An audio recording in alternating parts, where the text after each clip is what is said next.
As we're coming on the air tonight, there is new developments in that Iowa school shooting that happened on Thursday. Now, if you missed yesterday's broadcast, you know what happened. There was a school shooting that happened on Thursday by a person in Iowa. New developments are coming in, including a TikTok from this person who killed himself after he posted that TikTok which said, "Now we wait." Now we wait for more developments. Take a look at this. Got an active shooter situation. Units, we got an active shooter situation at Perry High School.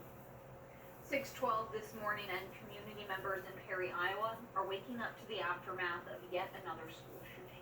The small town is located about 40 minutes northwest of Des Moines. It was the first day back from winter break when a student, 17-year-old Dylan Butler, opened fire at the local high school. Police say Butler, seen in this photo posted to social media before the shootings with the caption, "Now we wait," killed one student and hurt 5 others, including the principal, before taking his own life. Police have not confirmed a motive for the shooting. According to the Gun Violence Archive, there have already been 5 mass shootings so far this year.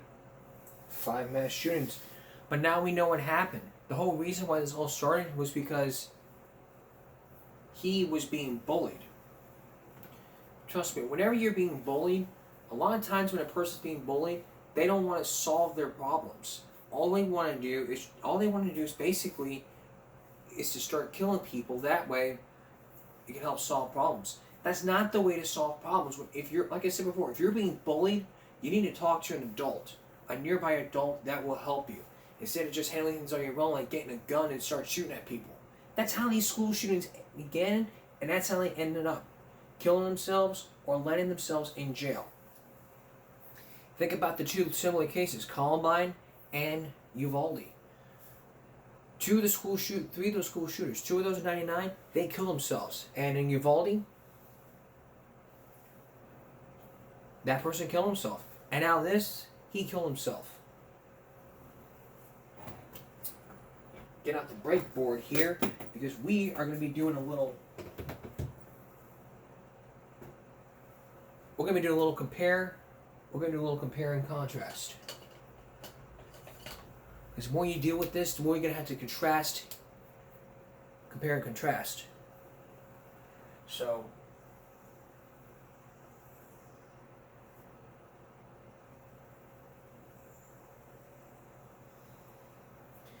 let's go here. Columbine.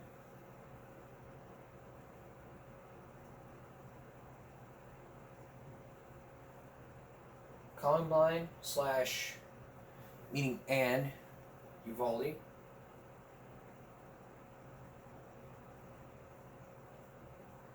As here, and here we have Iowa.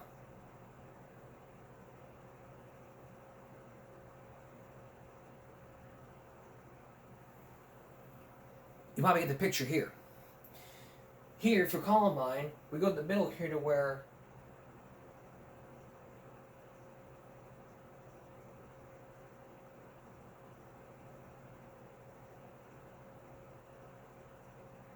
middle is all killed themselves. Columbine,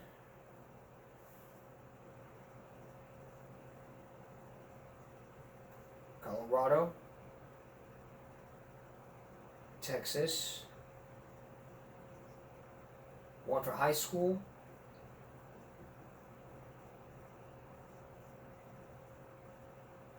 and one is for elementary. Both for this, for Iowa, it's the high school.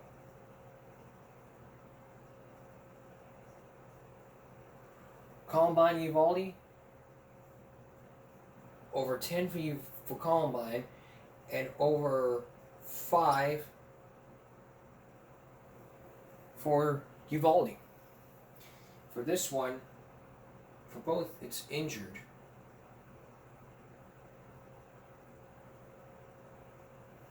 So you probably won't read my writing here. High school for Iowa, injured, killed. This is for both. For both of these, this is both. High school,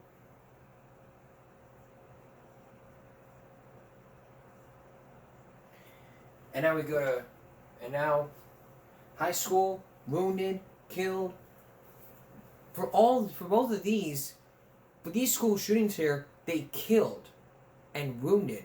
Whenever you kill somebody, whenever you shoot somebody, it hurts them. Like if you shoot them in the heart and you kill someone in the chest, that's what happens. But when you're actually dealing with something as sinister as this, I mean, you can do a little compare and contrast with this, and it probably won't even make a big difference about all these things that happen. So that's what happens when you look at deadly mass school shootings like this. That's not how I want to start the new year. I want to start off the new year good, like trying to make sure this never happens again, and trying to come up with some great ideas that way won't never happen again.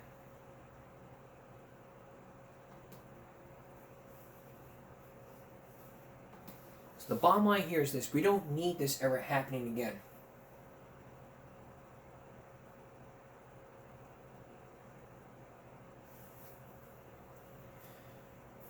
We don't ever need this happening again. So, if there's any more latest developments, we'll let you know. If not, then this is the end. But still, we'll let you know. Alright, years ago, this man said he committed a crime. This man said he did not commit this crime until he escaped with a new name. Josh Mankiewicz with The Fugitive. Stay with us. Can you ever imagine being convicted of a crime you say you did not commit because you were falsely accused, but then you want to escape? You want to escape prison for committing a crime you say you did not commit. Imagine it was 3 decades. You committed a crime you said you did not commit because somebody falsely accused you of committing that crime.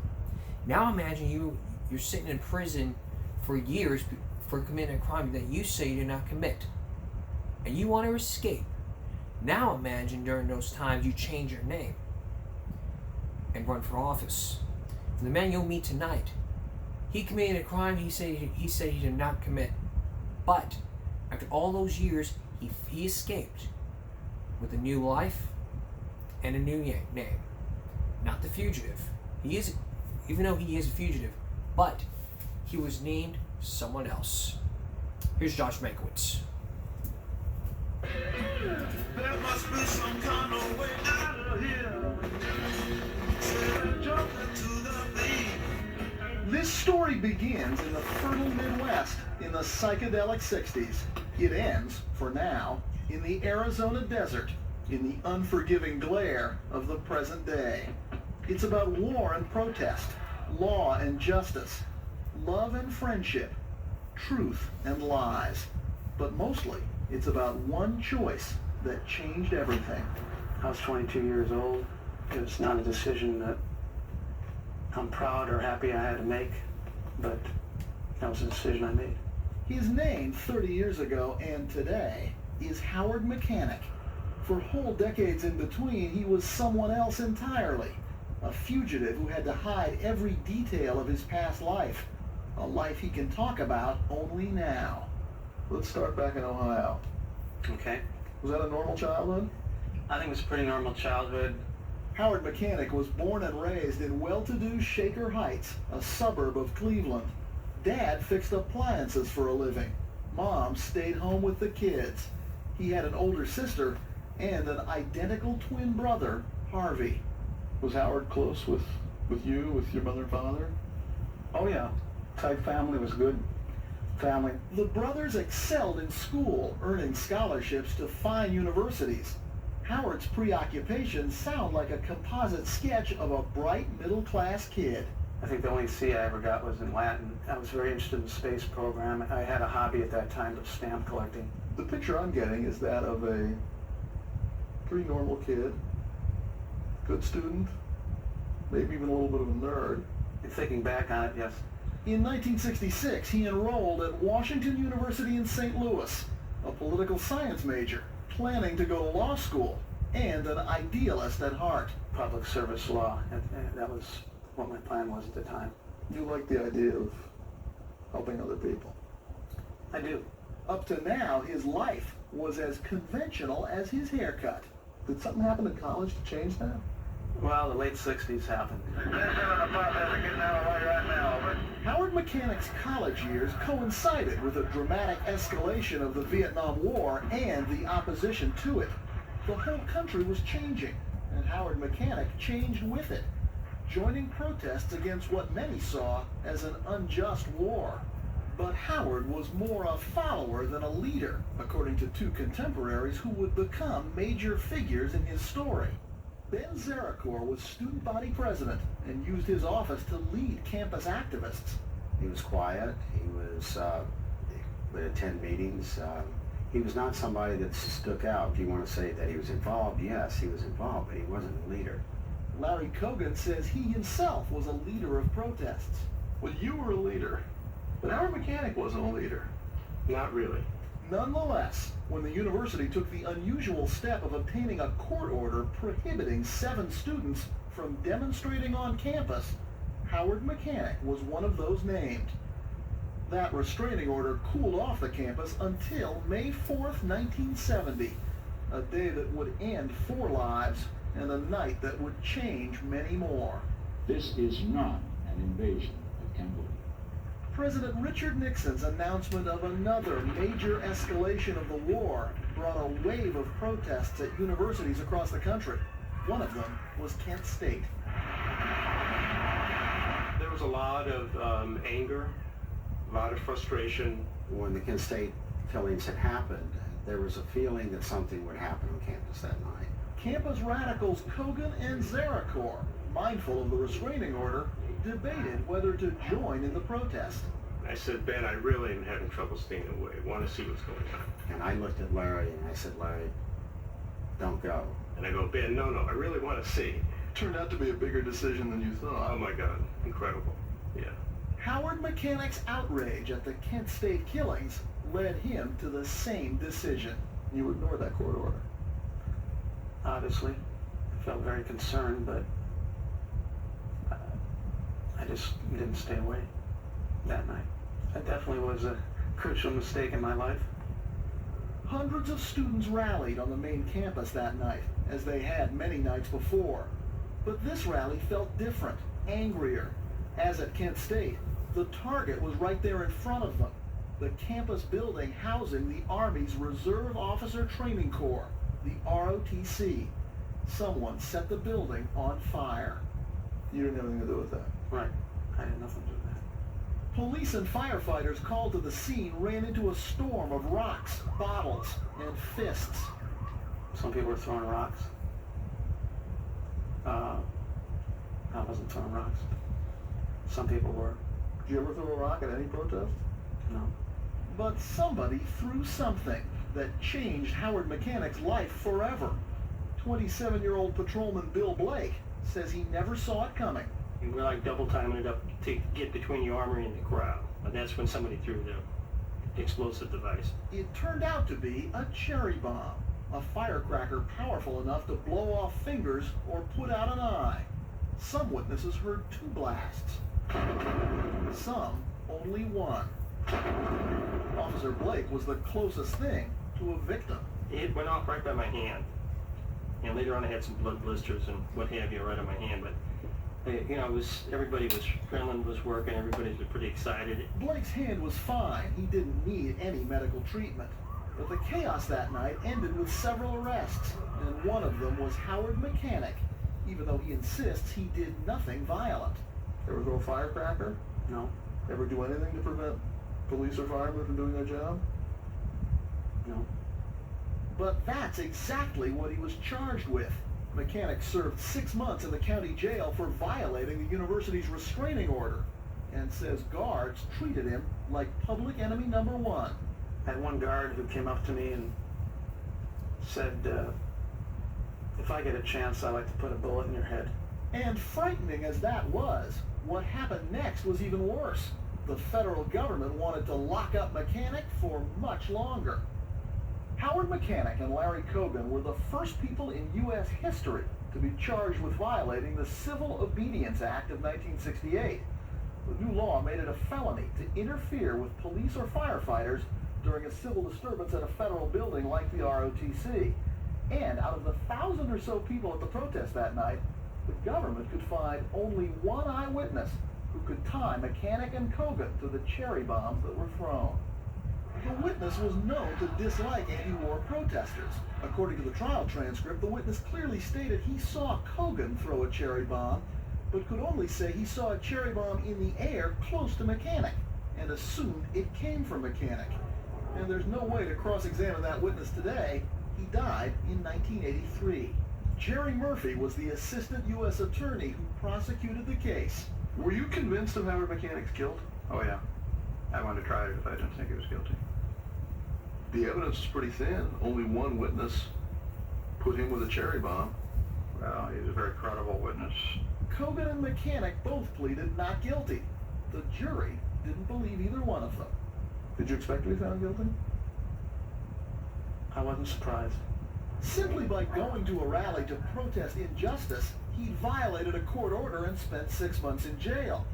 Now, convicted of throwing a cherry bomb he swore he didn't throw, a firecracker that didn't hurt anybody, he was sentenced to the maximum, 5 years in federal prison.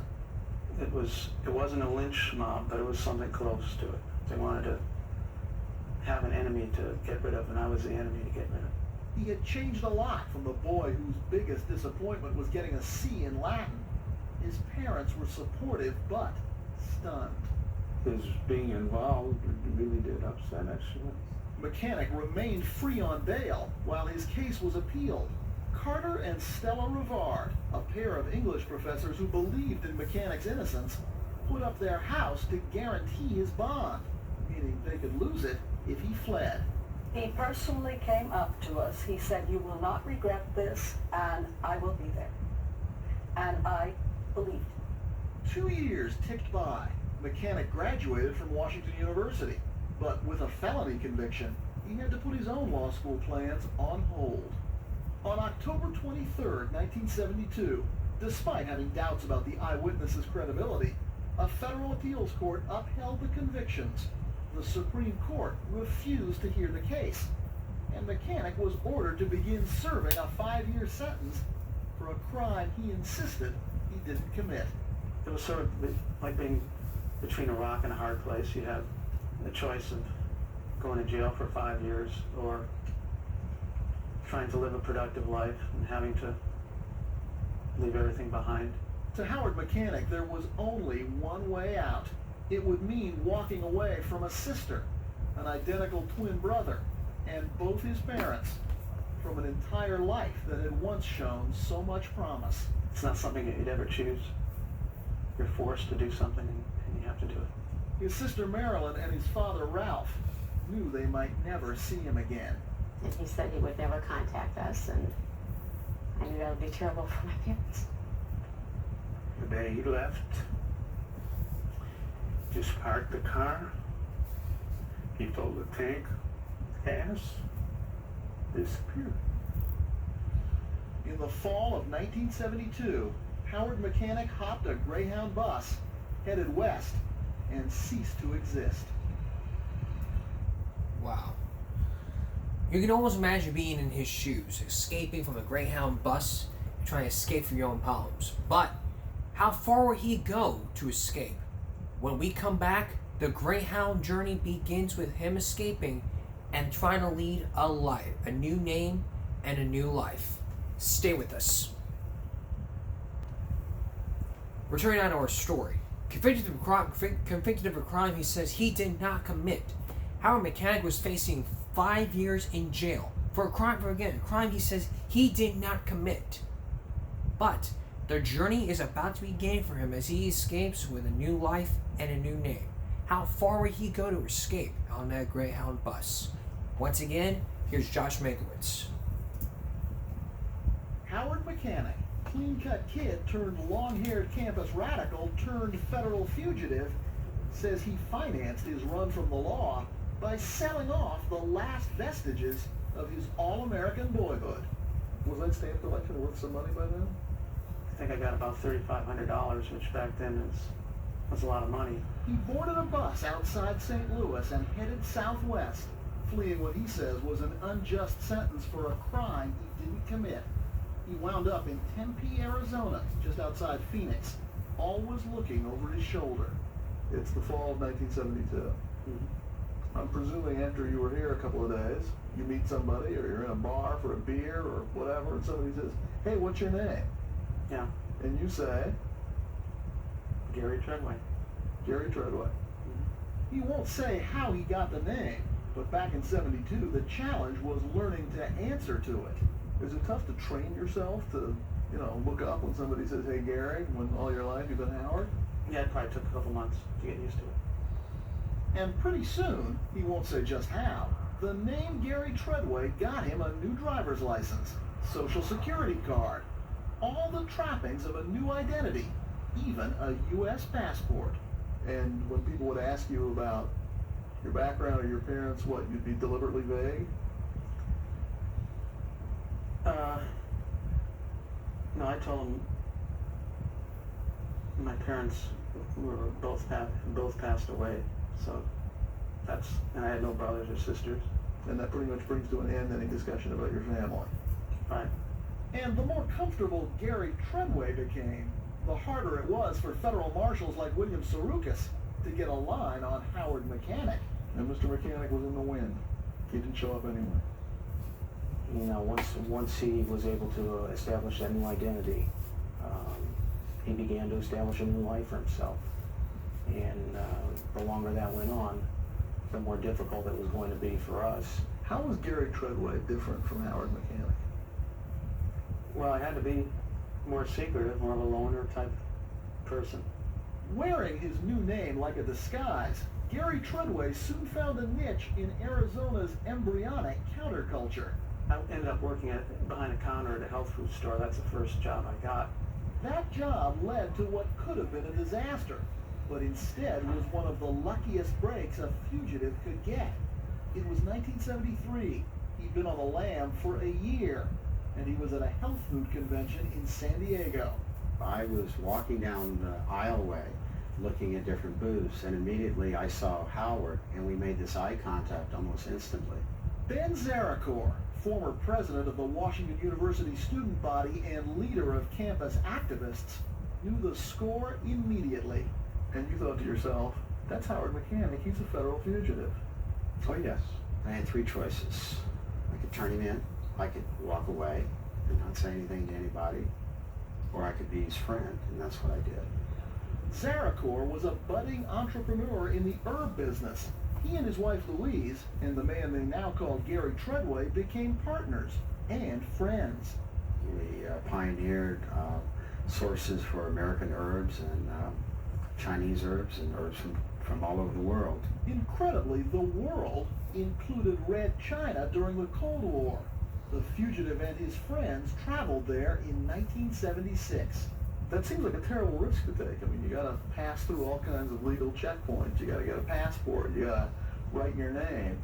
He wasn't worried? Well, I believe he was probably concerned about it. I know that when we came back from China, he wasn't in our line going through customs. That if something happened to him, we wouldn't be implicated. So he was protecting you? Yes, in a way. Yes. But they made it through safely. And back in Arizona, Gary Treadway helped found a health food co-op, and in the process found a wife, Ingrid Gold. He's brilliant, and intellectually I think that we were very attracted to one another, and we both had a lot of passion for things that we believed in. They married in 1980, a traditional Jewish wedding. Ingrid won't say if she knew the groom's secret, but Mechanic says he did tell some people, and most were supportive, but not all. There was one person who was sort of like they were almost in a position to blackmail me. Any gripe they'd have with me, they could always say, well, I'm going to make a phone call. It would take only one phone call to expose Gary Treadway and put Howard Mechanic in jail. What's it like getting up each day and knowing that a piece of bad luck, a chance encounter with a police officer, could mean the end of your freedom? It wasn't as bad when I woke up each day. The worst part was when I was sleeping, I'd have nightmares. Nightmares about being chased, being caught, being pursued, that type of thing. Did you ever think to yourself that maybe those nightmares are telling you that you were doing the wrong thing? I never thought about that, no. In fact, Gary Treadway was all about doing the right thing. He helped the homeless. He gave to charity. The apartment building he owned used solar power and environmentally friendly landscaping. The fugitive was at the same time living a secret life and a life he was proud of. He and Ingrid had a son, but divorced amicably in 1984. He'd been on the run largely in one place for almost 12 years. Was he safe? No. He was still a fugitive. The wanted posters classified him as armed and dangerous, and the U.S. Marshals were still looking for him. We would do interviews with anybody that we thought might be connected with him, family, friends, associates that he may have had back in his days in college. From the beginning, federal agents believed he was in regular contact with someone in his family. Remember, Howard had an identical twin. One time, somebody came up to me and said, "Harvey, what you doing here?" I said, "You got the wrong guy," and then I left. So that complicated matters, having a twin. Obviously, as being a fugitive and having a twin out there, it was a major complication. And federal agents apparently thought Harvey was the key to finding Howard. How many times over the years did the U.S. Marshals or FBI agents come to see you to try to find your brother? Practically every year or two, something like that. And the tone of these meetings was what? Mostly it's threatening that we could probably get you for some kind of charge. We know you probably have contact with Howard. They periodically fingerprinted Harvey to make sure he wasn't really Howard posing as Harvey. They used Harvey's likeness to give them an idea of what Howard might look like as he aged. Mechanic admits now that he communicated indirectly with some family members, but whatever his family knew, it's clear they didn't know much. I felt my parents were never the same. They always had a shadow hanging over them. I often drive down the street and see a beggar.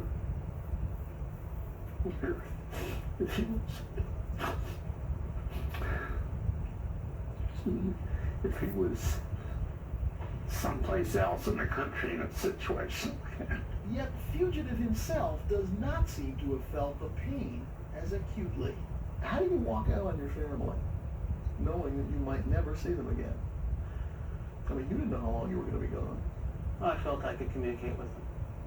Yeah, but communicating with them and, being home for Thanksgiving and being there when people get ill, it's two different things. It's a downside. There's definitely, it was tough. It was consideration. In 1994, Howard Mechanic's mother, Rose, died, and the fugitive faced a grim test of the bargain he made in 1972 when he traded family for freedom. Did you go to the funeral? No, there's no way I could go there. Did you expect that the marshals or the FBI would stake it out? I would expect that. That's going to be very difficult to not be able to go to your mother's funeral. It's difficult, but that came with the territory. A death in the family couldn't flush out the fugitive, but even so, he was about to take an immense risk. Whether it was due to his sense of honor or his ambition, something was about to draw him out into the open and endanger everything he built over the last 28 years.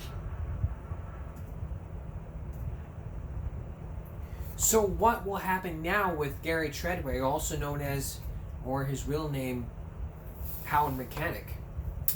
Still to come? Still to come.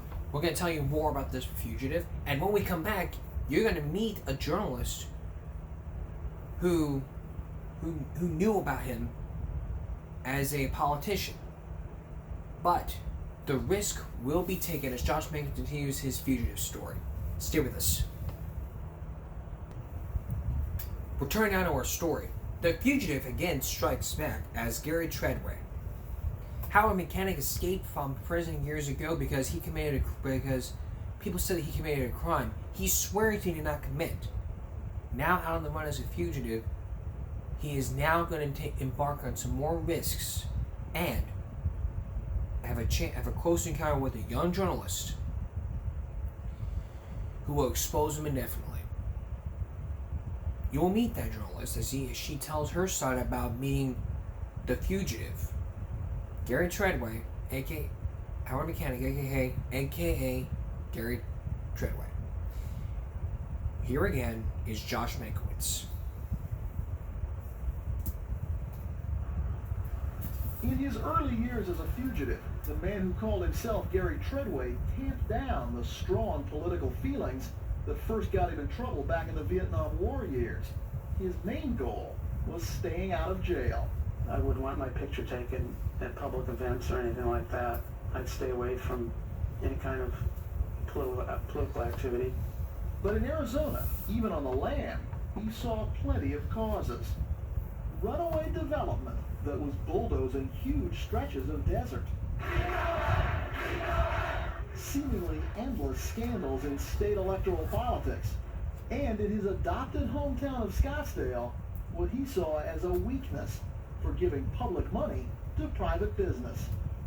It was politics that first got him in trouble, and gradually it was politics that again drew him out into the open. It's important for me to stand up and be active in the community and not sit back and let other people do things that I think need to be done. Janet Grossman met him in 1995. I answered his ad for a non-smoking vegetarian social activist. Love from the personal. Yeah. She won't say when she learned the truth about Gary Treadway, but she knew his politics from the start. You're both left-of-center social activists. I would say so. He's more political than I am. He's more of an activist. He was 47 years old, an established small businessman, comfortable in the false identity he'd held for more than half his life, now returning to the activism that shaped his youth. You've been on the run then for 25 years. Yeah. Did some part of you think, I shouldn't do this is a mistake? I thought the benefits outweighed the risk. The risk increased steadily as the fugitive began writing newspaper columns, speaking at city council meetings, even taking a behind-the-scenes role in statewide elections. When was the first time you spoke out about an issue and it got on television? For the Clean Elections campaign, that was in 97, 98. Gary Treadway is a vocal opponent who... He also went on TV to voice his opposition to a proposal for a taxpayer-funded hockey rink, what he called corporate welfare. It's not here to help the community, it's to help them. After more than 25 years of fruitless searching, the U.S. Marshals were trying to get his picture on America's Most Wanted. And here he was on TV on purpose. They have certain interests they're trying to promote. Step by step, the fugitive was getting more prominent and getting away with it. But the next step was at once bold and baffling. Somebody came to you and said, Gary, we think you should run for the city council. And it wasn't just one person. There had to be people who knew your real identity who said to you, you're making a terrible mistake here. You are risking your freedom and you're throwing away everything you've built up. And you discounted that. Now, what was at work there? Ego? No, I don't think it was ego. I think it was lack of judgment. But a lack of judgment based on what? This overwhelming desire to serve the public? Yeah. So this fugitive turned public servant filed the papers and began speaking at candidate forums. Good evening. My name is Gary Treadway. The next step was inevitable. This was supposed to be one of those meet the candidate kind of stories. Can you tell me what the status of that is right now? Penny Overton is a young reporter, but no rookie. At the time, she worked the police beat for the Scottsdale Tribune newspaper. One day in January, she was handed what she thought would be a boring assignment, a profile of city council candidate Gary Treadway. You're supposed to talk about his childhood, his, what he likes to do on the weekends. Was hopefully cutting through some of the politics and getting to the person. So you went over and interviewed him? And found that it was much harder to get to the person than it was to get to his politics. For this candidate, there was no such thing as a softball question. Every detail of his fictional biography had the potential to take him down. Every personal question started hitting a roadblock. What about your parents? Oh, they're dead. Gee, I didn't mean to ask you about that. If you're an orphan, let's back up. Let's talk about something else. And she noticed something odd. He started to sweat. I mean, his brow and his chin just covered in sweat, and he started to look away and wouldn't make eye contact. And all of this must be saying to you, He was lying about something. I just didn't know what it was at the time. And this was the easy interview. On her way out the door, Penny Overton dropped a bomb. And then she says, well, this is just a general human interest story. We're going to follow up on investigations of all the candidates, go through the resume and call all the colleges they went to and check their backgrounds and whatever. And I thought, this is bad news. because the resume of Gary Treadway wouldn't stand up to even one phone call, would it? No. So the fugitive decided to take his biggest gamble yet.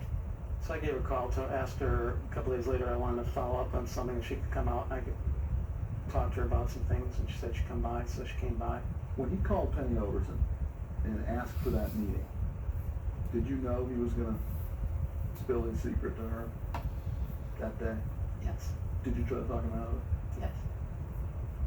And he said, what? This is my only chance. Yeah, I need to do this. The three of them met by the pool at his apartment building. And he just said point blank, I'm not really who you think I am. I'm not Gary Treadway. And you said, of course you are. What are you talking about? Oh, actually, I said something I probably shouldn't say on camera at first. I didn't believe him at first. But there by the pool, he laid out the whole story. Or seemed to. He said, I'm running from something I did 30 years ago. It was right after the Kent State riots. It was right after the invasion of Cambodia. Everything was crazy. We were all angry. But I didn't do it. But he wasn't telling all. He was leaving out a lot. He wouldn't give me his name. He wouldn't give me any of that. The only thing that he told me was his birth date, which turned out to be a lie. And then the mysterious Gary Treadway made an amazing request. He asked you to keep all of this a secret. Yeah. He told me I could either be a good person or a good reporter. I mean, that's a terrible position to put someone in, particularly a newspaper reporter whose job it is to report things that they learn. Yeah, but in the past, I had to tell the true story of my life to several people, and they all followed through and didn't betray me. They weren't newspaper reporters. Right. The fugitive had made his play. Now the reporter would make her choice. So what would the choice be? Would it be to keep the secret, or to print the story and have people find out that Gary Treadway was actually Howard Mechanic? When we come back, it's a decision of the reporter. Josh Mankiewicz with the conclusion of our story. Stay with us. And now the conclusion to our story. Howard Mechanic has been living alive for 3 decades when he just told a news reporter about what he did years ago. But if she prints it, it would most likely be the end for fugitive Howard Mechanic, aka Gary Treadway. But after living alive for 3 decades, the truth will finally come out. And the reporter's choice: will I keep the secret, or will I tell the story knowing that he will go back to jail and face a longer prison sentence? Here again is Josh Mankiewicz. This is from January 13th. It was Thursday when City Council candidate Gary Treadway told newspaper reporter Penny Overton that he was not who he seemed to be. That in fact he was a federal fugitive who'd been on the run for 28 years. And he asked her not to report what she knew. And you knew that was out there like a time bomb through that weekend. Mm-hmm. While he dangled, reporter Overton went backpacking and mulled her dilemma. I thought, this guy's been a contributing member of society for 25 years and done a lot more than most politicians or actually regular citizens do. On the other hand, reporters aren't in the business of helping politicians keep their secrets. No. I didn't want him to go to jail, but I also didn't want him to fool every voter out there. Meanwhile, the fugitive huddled with his girlfriend, Janet Grossman, to make some decisions of his own. On what planet do newspaper reporters keep criminal records of candidates for public office in secret. I know. Not this one. Yeah. So you started talking about getting out of the race. If I dropped out of the race, maybe it would help her make up her mind not to go with the story. Avoid other people from investigating too. So he did drop out, and it might have worked if he hadn't made a crucial mistake. You dropped out of the race. What'd you give as your reason? I figured I'd have to say I was sick and had a disease and it had to be serious. So I came up with blood cancer, leukemia. You agonized all weekend, and Monday morning you came into the office, and there's an announcement that he's dropped out of the race because he has leukemia. Yeah, that made it a lot easier to do the story, definitely. But the fact that he was covering his past lie with another lie made it easier to pull the trigger. Yeah, it showed that this fellow hadn't learned a damn thing over the last 25 years. He was still lying in order to save his butt. But he didn't see it as a lie, more like self-defense. You don't have any moral or ethical problems with telling all your friends that you have a disease that could kill you when you don't? I'm sorry I came up with that excuse. That was a bad choice to come up with that excuse. I was in a corner, like I said, I was sort of desperate, like a hunted animal.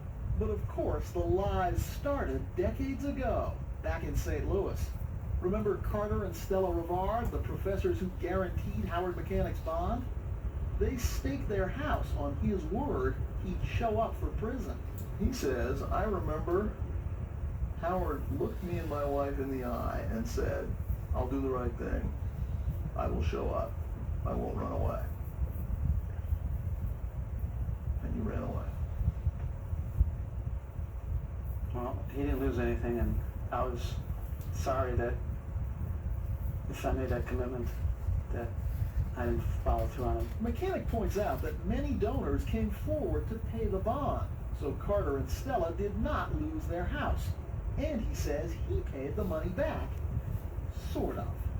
In the last few years, I've been able to contribute 25% of my income for charitable organizations and community endeavors. But does that really wipe the slate clean? We asked the Rivards, and found, you might say, a house divided. If he was giving 25% of his income to charity, then presumably he was helping a lot of people, and they may have needed a heck of a lot more than those of us who contributed to his bail there. No? No, I say to my grandchildren, there are two things that you ought to do. One, keep your word, and the other, clean up your own mess. Now, Howard didn't do either one. The people closest to him say the lies don't matter. When you find out that the man you're in love with isn't named Gary Treadway and doesn't have the past that he claims to have had, does that make you re-examine your relationship and the things he's told you? Not really, because to me, his life has been consistent. He didn't change. He changed his name. His father, so pained to lose a son for so long, does not blame him for running. I get mad. What can you accomplish by being in it? Most journalists believe the truth will set you free. In this case, the opposite turned out to be true. On February 10th, the story of Gary Treadway's real identity broke in the newspapers, and at last the federal marshals got their man. When I first heard about you and about how you'd been found out, you've been a fugitive for 28 years, and then caught because you decided to run for the city council. First thing I thought to myself was, well, did he want to get caught? Was he just tired of it? Not consciously, I didn't want to get caught. I didn't want to get caught. Were you still having the nightmares? Yeah, they never stopped. Maybe subconsciously you did want to stop. It's possible. I don't have to get Sigmund Freud here to find out, but maybe subconsciously I was saying, well, maybe it's about time to get this behind me. What looms before him now is that 5-year prison sentence imposed in 1970. But is prison what he deserves? His opinion on that has never changed. At that time, I didn't feel I should have served the 5 years. I still don't think I should serve the 5 years. Your point is, it doesn't really matter whether I'm guilty or not. I shouldn't be in here even if I am guilty. My point is that I didn't do it. I didn't throw the cherry bomb. So what should happen to him now? Convicted on questionable testimony, adamant that he is innocent. a man who's never been charged with another crime, and who, while a fugitive, has led an exemplary life. I'm here to ask all of you to help us bring Howard home. His friends and supporters say that his spotless record as a husband, a father, a businessman, and a civic leader all argue for his release from prison. They also note that his co-defendant, Larry Cogan, convicted of the same crime, but with a more lenient judge, ended up serving just 90 days. Even the prosecutor, who is to this day convinced of Mechanic's guilt, has some trouble with that. Is a 5-year sentence for throwing a cherry bomb that doesn't injure anybody, does that seem excessive to you? Well, compared to what similar defendants got, yes. But Murphy says Howard Mechanic's case is about an issue larger than Howard Mechanic. You don't want to encourage convicted felons to become fugitives and then come back 30 years later and say, let's forgive and forget. What would you do if this case were up to you? I'm just happy it's not up to me. And just to make the decision harder, consider what Larry Cogan got in 1981, a presidential pardon from Ronald Reagan that wiped his record clean. It says a presidential pardon is a sign of forgiveness. I think that meant a lot to me because of all that happened. And just what did happen? Cogan, who stood right next to Mechanic that night, says Howard is innocent, and what happened to him is wrong. Didn't throw a cherry bomb? He did not throw a cherry bomb. So if someone says they saw him throw a cherry bomb that night? That's not true. Add to that definitive statement this revelation, which Cogan is making publicly for the first time. Who did throw a cherry bomb? I did. You did? Yes. That admission doesn't exonerate Mechanic. Remember, the witness said they both threw cherry bombs. But Larry Cogan is today playing by the rules of the system he once fought so hard against. He served his time, and now he's admitted his crime. I think the unfortunate thing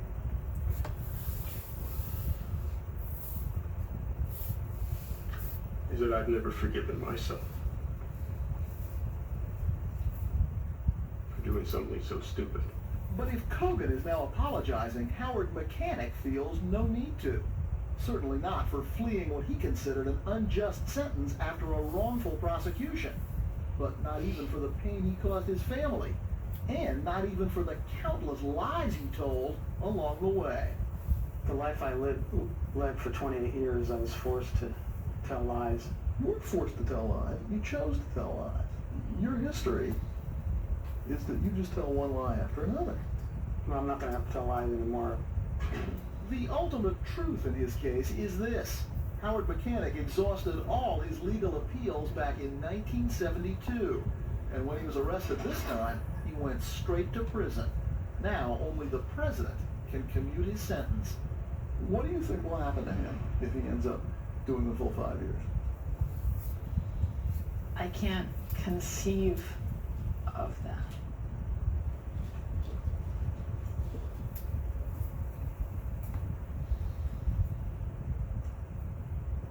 "30 years after the crime, his co-defendant Larry Cogan is a respected psychotherapist in St. Louis. His old friend Ben Zarakor is a hugely successful importer of fine herbal teas. Patrolman William Blake, who testified against him, is now chief ranger for the state of Missouri. There's nothing left of the ROTC building today. The entire site's being bulldozed to make room for more student housing. 30 years later, Washington University has moved on. In fact, just about everyone involved in this story has moved on, except Howard Mechanic, who to this day remains a prisoner of his own past. And so, after a marathon run of 28 years, he's taking laps in a prison exercise yard, working at age 52 on the sentence imposed when he was 22. Gary Treadway is gone, and Howard Mechanic is back behind bars. Do you still have the nightmares? No, actually, the dream I have now is that I get out for a couple hours a day. That's a recurring dream I have right now. That you get out of prison? For a couple hours a day. And get to visit Janet. That's the dream I have now. It's a modest dream for a man who slipped the dragnet for so long. But he says he's still not second-guessing the decision that changed everything. Back when America was a different place, and he was a different person. I still believe I made the right choice at that time. You'd do it again? Well, I can't relive life. You always make mistakes. But I don't consider that as a mistake I made at that time. I really don't.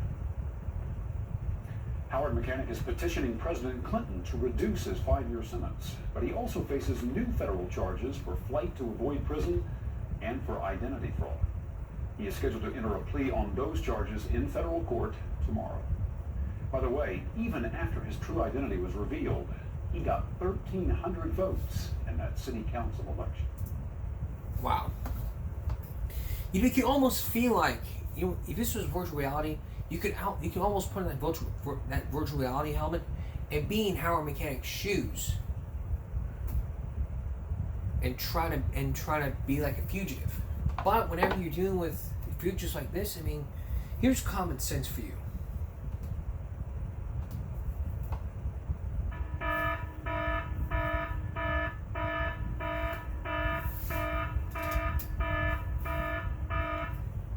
When you choose the behavior, you choose the consequences. Every behavior that you choose has some consequences. If I choose to get out of the chair, I choose to be standing. And if I choose to escape prison, I choose the consequence of getting my sins, getting more years of sentence of jail time. If I choose to have an identity, then I choose to commit identity fraud. The key word is this: when you choose the behavior, you choose the consequences. That's what happens. No one understands. It's so important we all have to understand that when you choose the behavior, you choose the consequences. And I'll tell you, it's better than being dead or wound up in jail. So, I'm very glad I showed you this story, because not everybody understands right from wrong. And when you don't understand right from wrong, you end up putting yourself in a position to where I don't know what to even think. I don't even know what to think. I mean, this is not going to be. I mean, if he was breaking the rules, he would not be a Gryffindor. This tie that I'm wearing right now, if you want to be a true Gryffindor, you have to play by the rules and abide. You have to abide and play by the rules. You want to break the rules, then this tie will be changed to Slytherin. But in his Howard Mechanic, he does not deserve to wear the red and gold. He deserves to be in Slytherin. But he deserves to be in Slytherin prison. But if he changed, he would be a true Gryffindor to pull a sword right out of the hat. And even that would be true to some people, especially to the ones that he loved the most. What we all learned from this story: if you do the crime, you do the time. Number one. Second, have the evidence presented at you. I mean, it would have taken this person years, but one person came forward, told his side, saying he threw it. Not Howard Mechanic, but the other person. And third, don't run away from the past.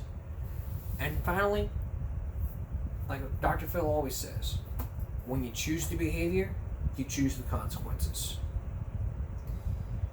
That's basically the whole key here. It's basically like this: when you choose behavior, you choose the consequences.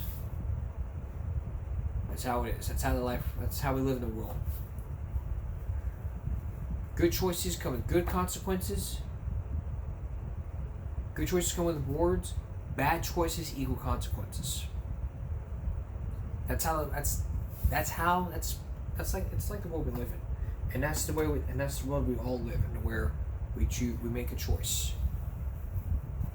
And someday we all have to make a choice, and we all do a lot of things different. This is America, the land of second chances. And I think everybody deserves, really, a great second chance. We'll be right back. Do you see that rack of ribs right there next to me? You see that? And you see the car? What do you think's gonna happen? Is it A, you're going to cook it? B, you're gonna leave it in there till it rots? C, leave it for the ants.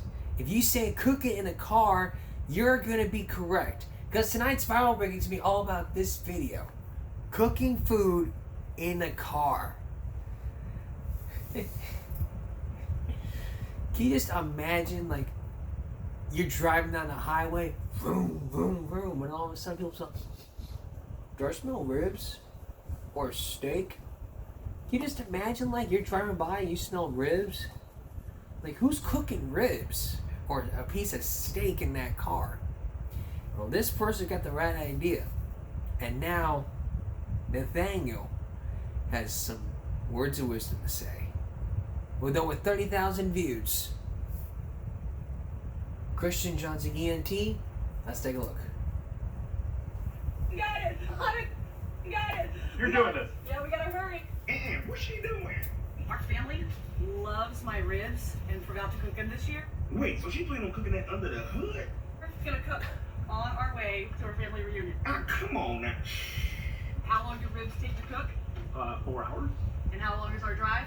It is 4 hours. It is 4 hours. Hot pot. Oh yeah, the family gonna love this. You ought to make some horsepower hibachi as well. This baby and my family is never gonna know the difference. Let's go on a road trip. And don't y'all bring that over there to the family. Either gonna catch fire or it's not gonna get hot enough. Just pick up some paper plates. I have no idea. It's pork. It only has to get to 160 degrees.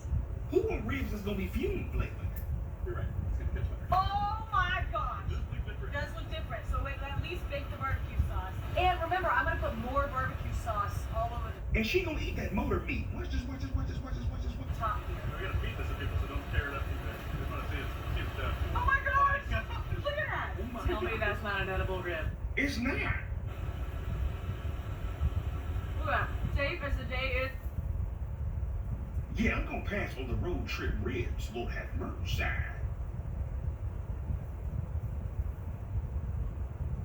Would this even be worse?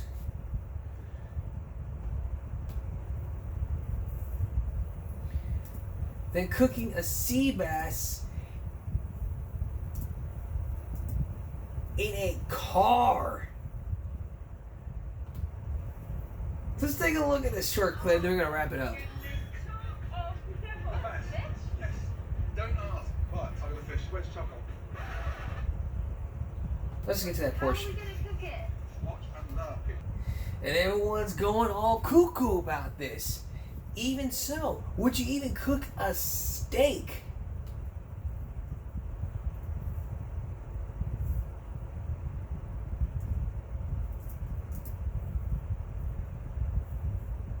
On a shovel? Look at that. You see that picture? Let me zoom in here.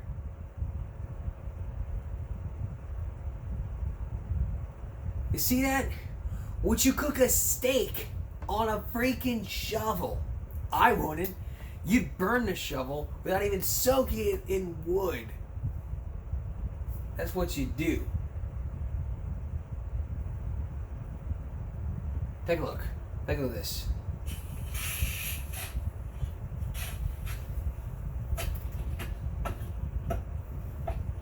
Takes the steaks, he seasons them up, he gets the shovel hot,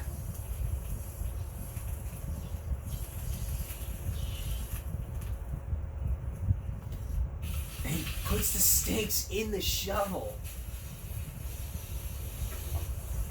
Oh my God. It is cooked perfectly, but I'm going to pass on the shovel cooked steak. That's Give Me a Break for this Saturday going to Sunday. We'll see you again for Give Me a Break Monday.